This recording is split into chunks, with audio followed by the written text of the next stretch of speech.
காலை நேர வணக்கத்தை தெரிவித்துக் கொண்டு 1987 ஆண்டு இதே நாளில்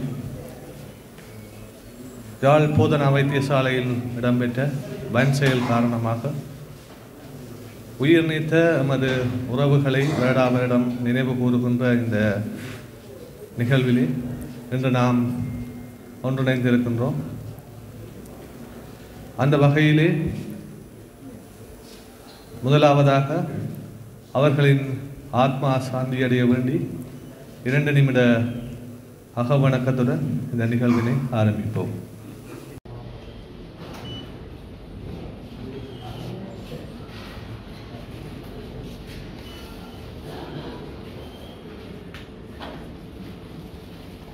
நன்றி. தொடர்ந்து ஆண்டு நினைவாக எமது உறவுகளை இழந்து அவர்களின் அர்ப்பணிப்பான ஈகைச்சுடனை ஏற்றி வைக்குமாறு எமது வைத்தியசாலை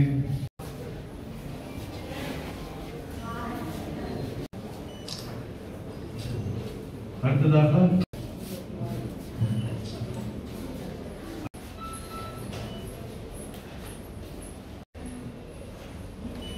அடுத்து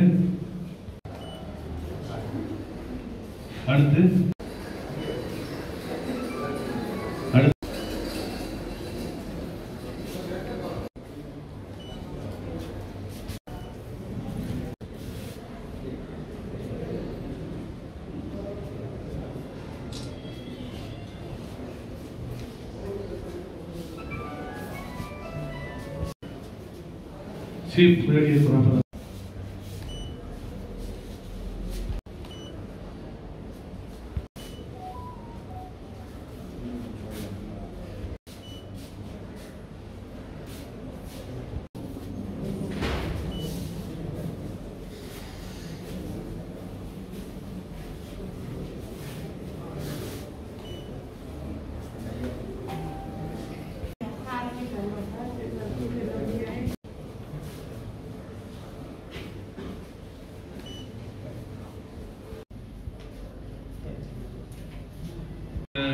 செயலிலே யாழ் போதனா வைத்தியசாலையிலே கடமையில் இருந்த நமது அன்பாக அவர்களை நினைவு கொண்டு கொண்டிருக்கின்றோம். அந்த வகையிலே அவர்களின் ஆத்மா சாந்தி அடைய வேண்டி ஒவ்வொரு வருடமும் அதே நாளிலே இங்கே நாங்கள் படைப்பாளர் கோதாசன் சார் அவர்களையும் திலீபன் சார் அவர்களையும் இணைந்து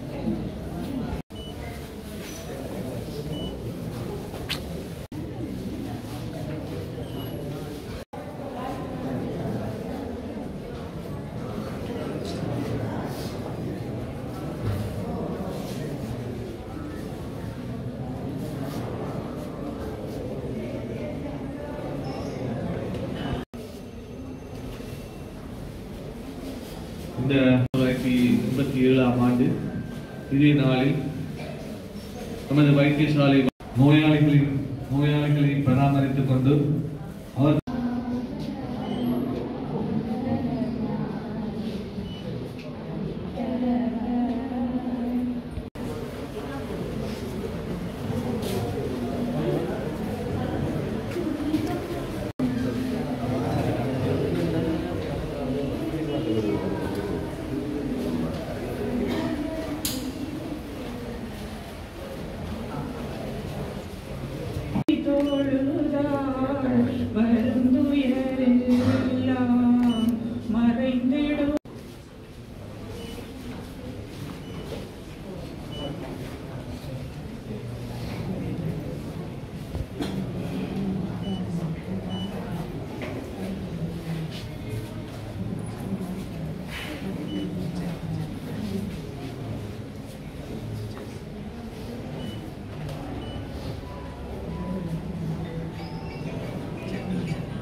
அக்கா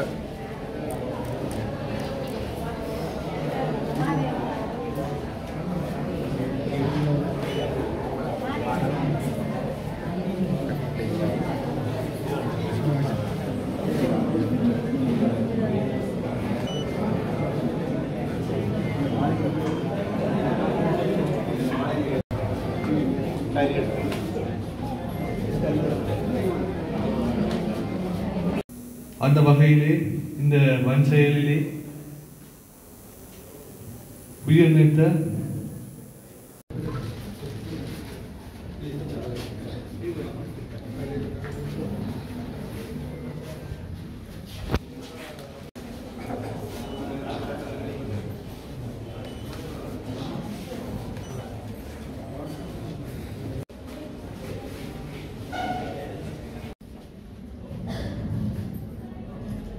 இந்த வேளையிலே அந்த அம்மாவை நன்கொடையாக வழங்கப்பட்டிருக்கின்றது.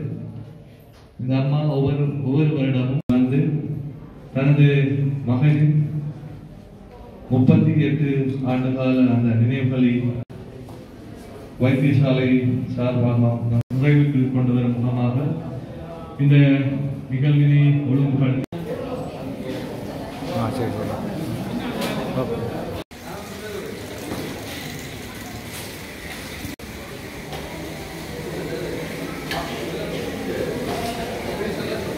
மதிப்புக்குரிய பணிப்பாளர் அவர்கள் உத்தியோகபூர்வ விடயமாக கொழும்பு சென்றிருக்கிறபடியினால் அவ்விடத்தை நான் பொறுப்படுத்தி இந்த நிகழ்வுக்கு தலைமை தாங்கிக் கொண்டிருக்கின்றேன். இந்த நிகழ்வுக்காக வந்திருக்கின்ற வைத்திய நிபுணர்களே, வைத்தியர்களே, தாதி பரிபாளர்களே, தாதி உத்தியோகத்தர்களே, சிற்றூழியர்களே மற்றும் அலுவலக ஊழியர்களே, இந்த காலத்தில் அந்த சமகாலத்தில் இருந்த எமது உறவினர்களே, இங்கு வேலை செய்த மற்ற ஊழியர்களே, அனைவரையும் நிகழ்வுக்கு வருக வருக என நான் அன்புடன் வரவேற்கின்றேன். மேலும் இவ்விடயம் பற்றி நேரடியாக அந்த காலத்தில் இருந்தபடியினால் நான் ஒரு சில விடயங்களை முன் பகிர்கின்றேன். அந்த காலத்தில் நான் 4வது வருட மருத்துவ பீட மாணவனாக இருந்த நான்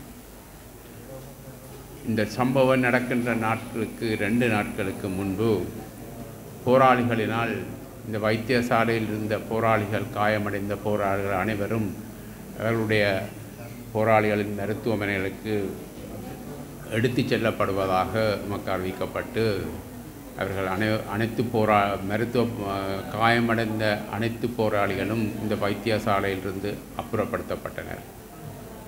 அதைத் தொடர்ந்து வைத்தியசாலை நிர்வாகத்தின் பணிப்பாளராக இருந்த வைத்தியர் அர்ச்சனாக்கினியனுடைய தலைமையில் வைத்தியசாலை நிபுணர்கள், வைத்தியர்கள், தாதியர்கள், சிற்றூழியர்கள் அனைவரும் ஒரு கூட்டம் ஒன்றை நாங்கள் நடத்தினோம். அந்த கூட்டத்தில் எமது மக்கள் எமது வைத்தியசாலையை விட்டு வேறு இடத்துக்கு சென்றால் அவர்களுக்கு உரிய மருத்துவ நிவாரணம் கிடைக்காதென்றும், எப்படாயினும் இந்த வைத்தியசாலையில் தாங்கள் தொடர்ந்து கடமையாற்றி அந்த மக்களுக்கான வைத்திய சேவையை தாங்கள் வழங்குவதாக உறுதி எடுத்து கொண்டார்கள். அவ்வேளையிலே நாங்கள் நினைத்தோம், காந்தியினுடைய பாரத தேசம் எப்பொழுதும் ஒரு நியாயமான தேசமாக இருக்கும் என்று அந்த நம்பிக்கையுடன் அவர்கள் இந்த வைத்திய சேவையை எமது நோயாளர்களுக்காக வழங்குவதற்கு வந்திருந்தார்கள். அவ்வேளையிலே நானும் குறிப்பிடலாம், எத்தனையோ நோயாளிகளே விருப்பமென்றால் வீட்டை போங்கோ என்று நிர்வாகம் கூறிய பொழுதும், இல்லை எங்களுக்கு இந்த வைத்தியசாலையை விட்டு போக முடியாது, நீங்கள் எங்களுக்கு வைத்தியம் செய்யுங்கள், எங்களை விட்டு போகாதீங்கள் என்று நோயாளர்களை கையெடுத்து கும்பிட்டார்கள். அப்படி கையெடுத்து கும்பிட்ட நிலையில் நமது வைத்திய நிபுணர்கள், வைத்தியர்களும் அவர்களை விட்டு போக முடியாமல் இந்த வைத்தியசாலையில் தமது சேவையை வழங்குவதாக உறுதியான தீர்மானத்தை எடுத்து வழங்கி கொண்டிருந்தார்கள். இந்த சம்பவம் நடப்பதற்கு அன்று காலை நாங்கள் வெளியிலிருந்து வைத்தியசாலை நோக்கி வந்து கொண்டிருந்த பொழுது கந்தர்மட சந்தியில் வைத்து போராளிகளால் நாங்கள் தடுத்து நிறுத்தப்பட்டு அனுமதிக்கப்படவில்லை. ஆனால் சில வைத்திய நிபுணர்களும் சில வைத்திய உத்தியோகத்தர்கள், தாதி உத்தியோகர்கள் அனுமதிக்கப்பட்டார்கள். அன்றைய நாள் முழுக்க இந்த வைத்தியசாலையில் என்ன நடந்த என்ற வெளியுலக தொடர்பு எங்களுக்கு தெரியாது.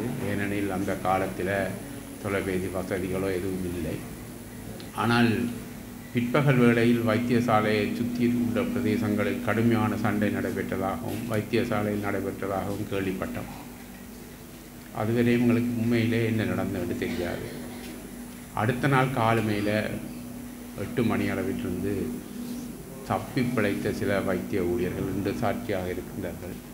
அவர்கள் மட்டும் வெளியேற அனுமதிக்கப்பட்ட நிலையில் தான் வெளி உலகத்துக்கு இங்கே என்ன நடந்தது, காந்திய தேசத்து இராணுவம் எங்களை என்ன செய்ததென்றது வெளி உலகத்துக்கு தெரிய வந்தது.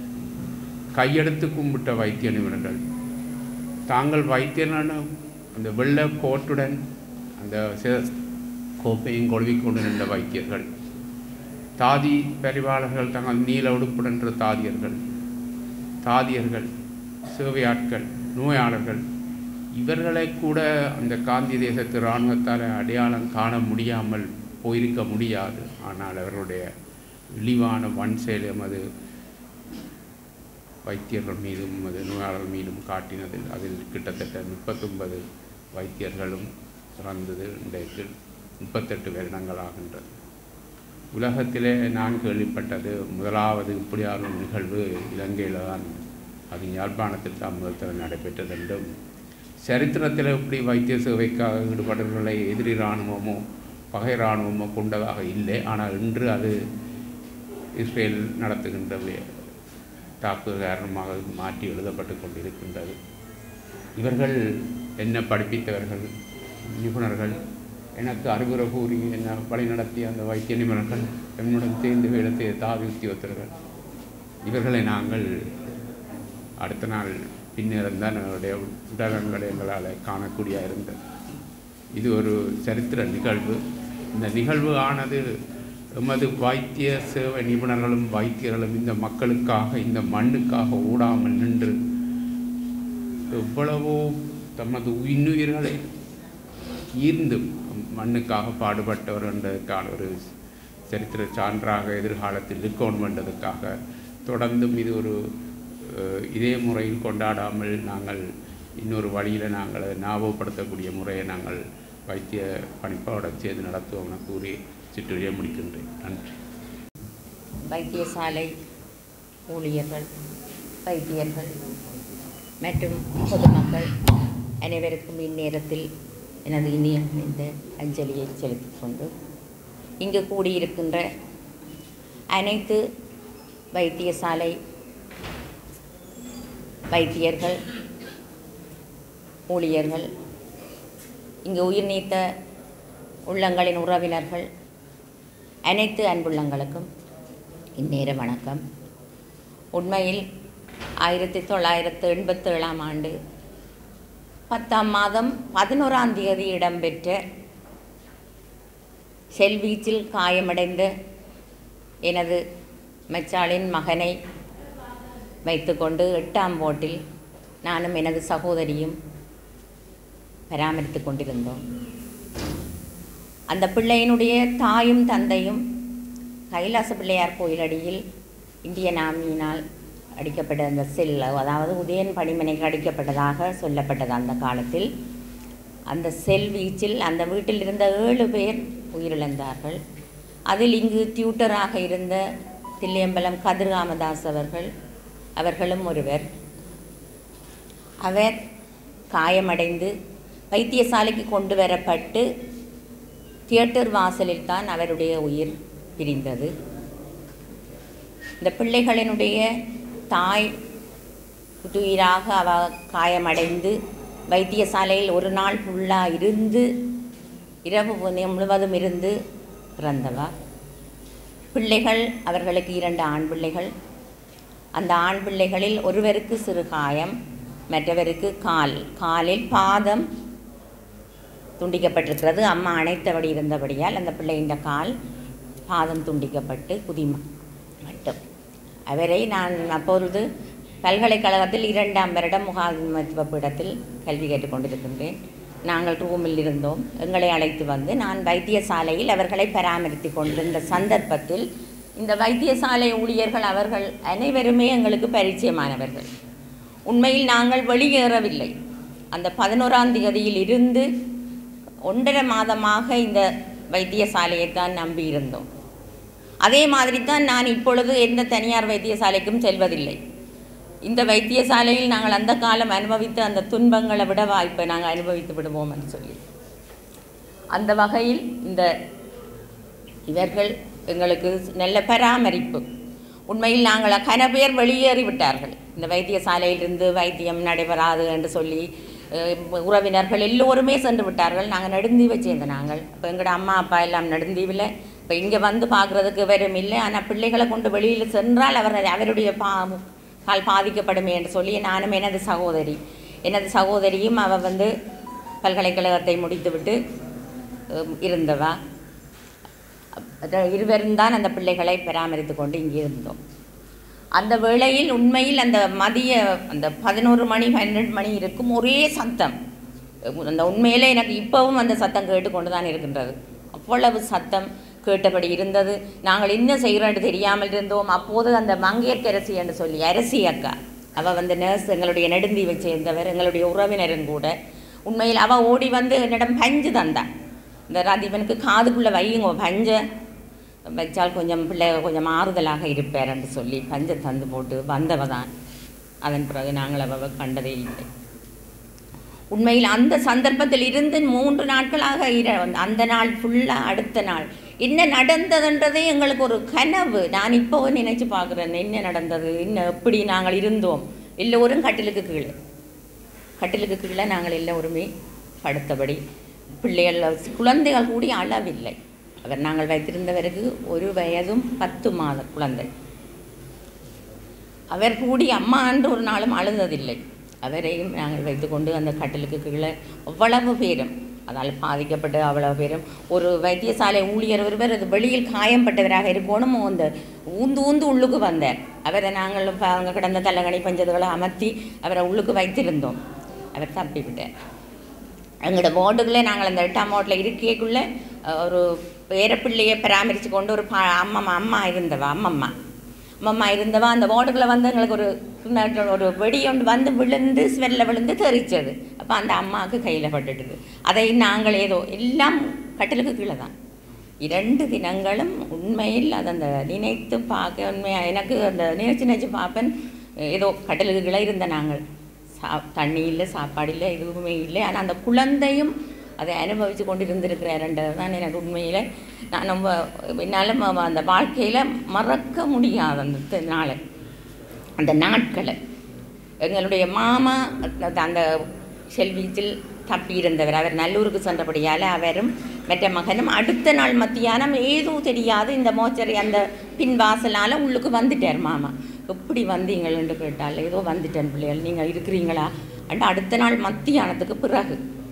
இப்போ இங்கே நடந்ததெல்லாம் ஏதோ இங்கால நடக்குதுன்னு சொல்லினோம். நாங்கள் எழும்பவே இல்லை, கட்டிலுக்கு கீழே தான். அதுக்கு வந்திருந்தான்னு சொல்லியிருந்தா நாங்களும் நான் என்றும் வீட்டை இருந்து வழி கிடைக்கல. என் கணவருக்கு சொன்னேன், அப்போ நீங்கள் என்ன நினைச்சு பார்த்துருப்பீங்களோ தெரியாதுன்னு சொல்லி. அப்படி இந்த 38 வருடங்களாக நாங்கள் இந்த இவ்வளவு துன்பத்தை நாளாந்தம் நான் நினைத்து பார்ப்பேன். உண்மையில் அடுத்த நாளாகத்தான் இருக்க வேண்டும். அடுத்த நாள் விடியவும் எங்களுக்கு இரவு பகல் எப்படி வந்ததுன்றதே அது மறந்து போச்சு, எப்படி வந்தது தெரியாது. அடுத்த நாள் விடியவும் ஒரு சத்தமாக இருந்தது. பிறகு ஒரு நாள் அதன் பின்னர் தான் எங்களோட மாமா வந்தார். பின்னர் ஒரு நான் நினைக்கிறேன் 22-23ஆம் தேதியாகத்தான் இருக்க வேண்டும். அந்த ஒரு வாசலில் வந்து ஒரு உயரமான ஒரு இந்திய இராணுவத்தின் ஒரு ஆள், நல்ல உயரமானவர், அவரும் வேறு ஆட்கள் நின்று எல்லோரும் எழும்பி வெளியில் கையொத்தி கொண்டு வாங்குவோம் அப்படி சொல்லியாச்சு. நாங்கள் நினைச்சோம் சரி இன்றைக்கு நாங்கள் இதுக்கு இடந்தில்லை, எங்கேயோ கூப்பிட்டு விட்டு எங்களை சுழப்போம் அப்படிதான் நாங்கள் எங்களோட பணம் அந்த சந்தர்ப்பத்தில் அதுதான் எங்களுடைய எண்ணமாக இருந்தது. பிள்ளையை நட்டு தூக்குறது, 2 கையையும் எப்படி வைக்கிறது, அவரையும் தூக்கி நான் ஒரு கையை அப்படி வச்சுக்கொண்டு நாங்கள் வெளியில் வாசலால் வருகிறோம். உண்மையில் இப்போ அந்த பாதையெல்லாம் புதிதாக வந்து விட்டது. அந்த பாதை வழியே போகின்ற பொழுது நிறைய உடலங்கள். உண்மையில் இவர் வைத்தியசாலை ஊழியர்கள் என்ற மட்டில் இவ்வளவு பேரும் தெரிவு செய்யப்பட்டிருக்கு. ஆனால் அன்று நிறைய பேர் அங்கே இங்கே இறந்ததுக்கான சான்றுகளை நாங்கள் கண்டோம். அந்த வார்டில் எல்லாம் கட்டில் அங்கே இங்கே எல்லாம் தொங்கிக் கொண்டெல்லாம் நிறைய உடலங்கள் இருந்தது. நான் அந்த அவையின் உறவினர்கள் அதுகளை தெரியப்படுத்துவார்கள் என்று நினைக்கிறேன். அந்த உடலங்களை எல்லாம் நாங்கள் பார்த்து கொண்டு அப்படியே எங்களை லைனில் கூட்டி கொண்டு போயினோம். எங்கேயோ நினைவோ நடக்க போகுது. அடுத்து அந்த 33ஆம் வார்ட் 33 இல்லை 29 30 அந்த கட்டிடம் இப்போவும் இருக்குது. அதுக்குள்ளே போனால் எனக்கு டக்குன்னு அந்த ஞாபகம் பாருது. அந்த வார்டில் கொண்டு போய் எங்களை எல்லாரையும் அதுக்கு இருத்தியாச்சு. சரி, நாங்கள் இதுக்கு வச்சு போட்டு ஒரு ஏடியாக அடிக்க போகிறாங்க அப்படின்ட்டு சொல்லித்தான் எங்களோட முடிவு அதுதான். இப்படி ஒரு முடிவில் இருக்கின்ற பொழுது தான் அந்த சந்தர்ப்பத்தில் பிறகு ஐசிஆர்சி நாங்கள் பொறுப்படுத்திட்டோம், இனி நீங்கள் ஒன்றும் பயப்படாதீங்கோ என்று சொன்னது. அதன் பின்னர் கொஞ்சம் எங்களுக்கு உயிர் வந்தது. என்றால் உண்மையில் நாங்கள் செட்டியாக அது நாங்கள் மட்டுமில்லை, அது அடுத்தடுத்த தினங்களில் எங்களுடைய இந்த உடலங்கள் எல்லாம் அந்த எங்களோட பிரியதாரை அதுக்கு பக்கத்தில் போட்டு எரிக்கப்பட்டது எல்லாம் எங்களோட கண்ணால் நாங்கள் பார்த்து கொண்டு இருக்கிறோம். 1.5 மாதத்துக்கு நான் இந்த வைத்தியசாலையில் நானும் எனது சகோதரியும் அவள் கோட்டக்கல்வி பணிப்பாளராக இருந்து வேலைன்னு ஓய்வு பெற்றிருக்கின்றார். அவன் நானும் இந்த பிள்ளையை பார்த்து கொண்டு இருந்த நாங்கள் உண்மையில் இப்படியான இந்த நிறைய இதுகளையெல்லாம் நாங்கள் கண்ணால் பார்த்துருக்குறோம். முந்தி நாங்கள் பிரேதம் எரிந்தால் கையாட்டம் போனால் எல்லாத்தையும் கண்ணால் பார்த்தோம். போட்டு எரிக்கப்பட்டது அதுகள் எல்லாத்தையுமே எங்களை பார்த்து கொண்டிருந்தோம். இவ்வாறு இப்படித்தான் எங்களுடைய நினைவுகள். உண்மையில் அந்த நினைவுகள் மறக்க முடியாது. உயிர் உள்ளவரை இதை மறக்க முடியாது. இந்த சந்தர்ப்பத்தை இதை நான் எல்லோருக்கும் சொல்லுவேன். இந்த பிள்ளைகள் உறவினர்கள் எல்லோருக்கும் அந்த கேப்பினம் கதை கேப்பினம் இந்த மாதிரி என்ன செய்த நீங்கள் அப்படின்னு சொல்லி அந்த இப்படி ஒரு இடத்துலையும் எனக்கு இந்த சந்தர்ப்பம் கடவுளை ஏற்படுத்தி தந்திருக்கிறார். அவர்களுடைய 38வது வருடத்திலையும் உண்மையில் அவர்களுடைய ஆத்மா சாந்தி அடைய வேண்டும். இன்னும் அன்று உயிர் நீத்த பல்வேறு உறவுகள் இங்கே இருக்கிறார்கள், பல்வேறு மக்கள் உயிர் நீத்திருக்கிறார்கள். அவர்கள் எல்லோருக்கும் அஞ்சலி தெரிவித்து விடைபெறும்.